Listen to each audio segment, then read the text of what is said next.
So picture this, I'm standing on the edge of one of the most iconic places in the world, the Treasury in Petra, and it feels so unreal. But before I get into that, let me take you back to the start of our day. You won't believe what we saw on our way to Petra.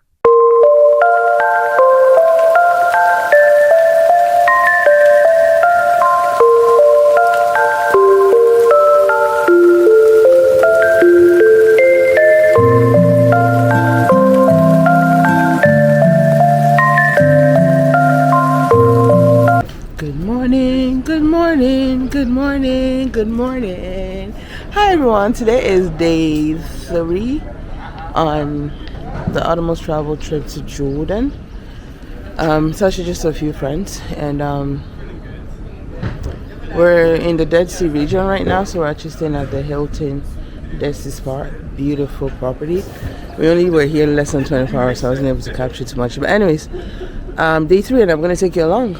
Today we are driving towards Wadi Rum, which is a desert. We're going to stay there overnight, and then we're stopping in Petra on our way there. Don't mind my lipstick. And then we're gonna stop in some like other cool places. So follow along. Let's see what we get up to. Bye bye. Hi there, I'm Tolu, and I'm all about inspiring you to experience God in travel and explore the world with purpose. So I just came back from Jordan, and today is one of those bucket list days. We're talking surreal views of the Dead Sea, a trip to Petra. Yeah, that Petra, one of the 7 wonders of the world.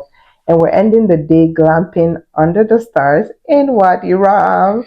So you're going to want to stay to the end of this vlog, because I tell you, I'm just not saying it for myself. It's a good one. So we woke up bright and early at the Hilton Dead Sea Resort and Spa at the Dead Sea. This hotel itself is an experience, okay? I would really look forward to going again and just staying for more than a couple of days. So because it was going to be a long day, we had to meet breakfast, but the hotel was wonderful enough to pack us these to-go boxes for breakfast. Before we headed off straight to Petra, though, we had to make a quick stop at this place called the Salt Beach, and it's also known in some places you'll see them call it the White Beach. So where are we right now? We are at the Salt Beach. So this is where, towards the end, where the Dead Sea begins to come to an end, actually towards that side. You would see that over the years, the Dead Sea keeps receding. Like, it used to be almost at the level that I'm standing right now. But you can see it's really just gone due to different effects of use. And also, they also take out of the water and purify it and all those things. Yeah, up on that side. Isn't it amazing? Like, how do things grow in such harsh climate? So we're going down there. Or I'm not sure if it's this way. But we shall going somewhere. This beach, I need to tell you, is stunning. It's a beach of the Dead Sea, but here's the thing, it's not exactly what it used to look like anymore. I was honestly really disappointed. It used to be this, white salt formations when you see videos online, and this turquoise waters of the Dead Sea. But now it's giving brown, like it's looking very brown, and it's not in a cute way. And the annoying part, it was full of so much trash. We're talking snack wrappers, plastic bottles, cans. Like, honestly, I was really annoyed by this. We have to be responsible travelers. If we're going to be visiting beautiful places like this, let's leave them better than we found them. Pick up your trash, pick up after yourself. Don't treat nature like your personal photo backdrop. It can be, but just make sure you treat it with respect so that our children, generations to come, can enjoy it. Anyways, that aside for the rant. So you probably heard about the Dead Sea's famous minerals, but the one truth also I found out was that this natural wonder is slowly drying up. You could even see from the sedimentation, and that's because both Israel and Jordan take water from it for everyday use, like for cosmetics, for bathing, and water is really scarce in Jordan. So there's something we need to remember as travelers. Responsible tourism is so important.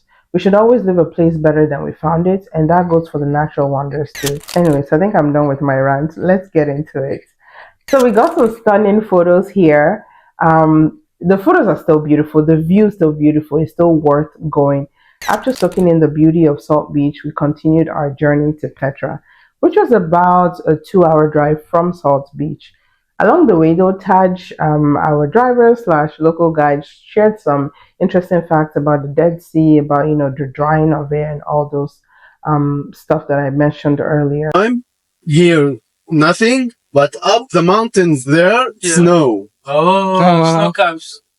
And how, again, it's not as full as it used to be before. Anyways, before I dive into the history of Petra, I have to tell you about the bargaining experience that I had. You can find really beautiful traditional Jordanian scarves at the entrance of Petra. And the prices, if they don't have the prices listed, just know it's negotiable. I was quoted 30 Jordanian dinar for this one pink scarf, but after a little back and forth, I got it for 5 GOD. Can you imagine that? Like, it was just ridiculous.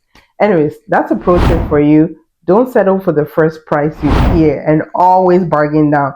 You want to start about like 80 to 90% lesser than the price they give you. Don't worry, they're not going to shoot you. You can bargain. Now, let's talk about Petra. Petra is one of those places you hear about all your life, but nothing really prepares you for seeing it in real life. This is my second time there. So we got to the visitors entrance and we met up with our local guide. We paid about 50 Jordanian dinar for the private 2-hour tour for the group, and it was totally worth it. Fun fact, Petra means rock in Greek, and that's literally what it is. It's a full city carved into rose-colored cliffs. It was a capital city over 2,000 years ago, and it played a huge role in the trade routes of spices, incense, and more. You should visit yourself to hear about all these fun facts. So it's called the Rose City. It gets its name from the red sandstone cliffs that form the backdrop to this ancient city. So they believe that it was built in the 4th century BC by a tribe that once lived here, often referred to as the rock cutters. So these people were incredible builders, as you can see. They left behind structures that are still standing today, thousands of years later. A few people believe that Petra is actually connected to the Bible, as it's thought to be the place of refuge for early Christians during the Roman Empire's persecution. Tough times. So, from the entrance, it's about a 20-minute walk from the entrance to the Treasury. There are a few options to get there faster though. So you can either go for a horse ride or a golf cart. But heads up, the horse rides, they're advertised as free or complimentary, but the handlers expect tips, like heavy tips. You have to give them tips. So just say la shukran, as in no thank you. That's Arabic for no thank you. If you don't want to get pressured, but they're still going to ask you like 5 million times. Just always say la shukran. So we continued walking. Our guide pointed out carvings, old tombs, water channels that were carved into the rocks. Like, you have to see for yourself, honestly. We're saying something about the Moses Valley? Yeah, that's the town in here. It's called Moses Valley. Okay, in Arabic, Wadi Musa, regarding the messenger Moses, the brother of Aaron, who passed through here, where he hit with his stick, and both springs came out all the way to the Petra inside with Nabatean aqueduct to shape all the way. But it gets affected by weathering, and here we have to. No, continue. Yeah. Yeah, two main things affected Petra, flash floods and earthquakes. As we are at the bottom of the city here, you can see all mountains around it. And whenever it rains, all the pressure comes through this. It sheds so much insight into Petra's history, the architecture behind it, and also the significance to the region that they're in. Honestly, it's mind-blowing stuff how advanced these people were, and there wasn't even technology then. Now, this is actually my second time in Petra, like I said, right? And I think that it made it even more special because I got to take a group of people.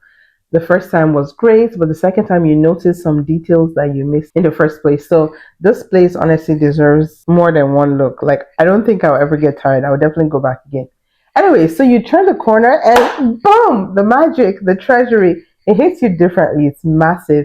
It's carved perfectly and even more beautiful in person than in pictures. Honestly, you gotta see it. The size and the details of like the architecture, unbelievable. I couldn't stop staring at it. It's not just a tomb or a building, it's literally just a symbol of how advanced the ancient locals were. It's so overwhelming to think about the history and the culture and all of the things that lies within these rocks. So after taking in the sights, we took a bunch of photos. Like, these are some of the iconic photos taken by our photographer Lucky.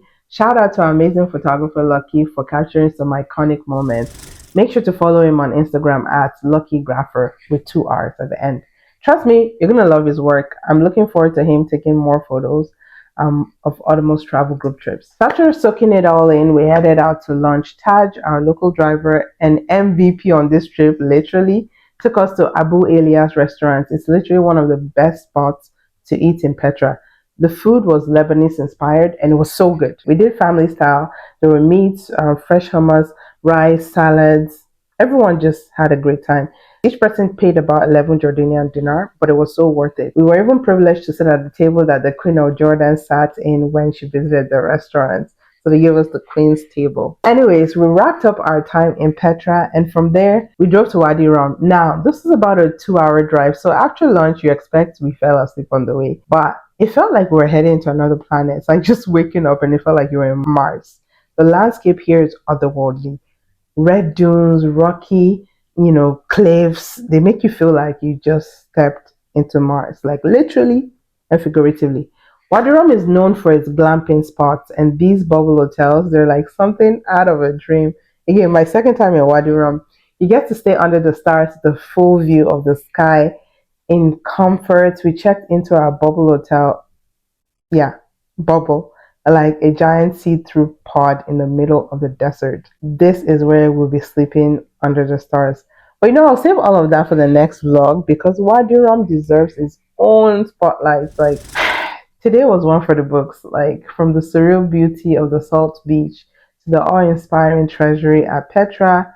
I'm honestly blown away by how much history and beauty Jordan holds. Like you have to visit. It's one of those underrated places. Getting to visit Petra a second time though, it was a moment for me. I'll never forget. I was reminded of just how much beauty and history Jordan holds. And man, the fact that I've seen Petra twice now, I don't take it for granted. It's a place that reminds you of how small you are and how creative God is. Like God really is the best creator. Anyways, if you've enjoyed today's adventure, don't forget to hit that like button, share your thoughts in the comment section, and don't forget to subscribe to my channel so you don't miss out on our Wadi Rum adventure next. And also share this video. See you later.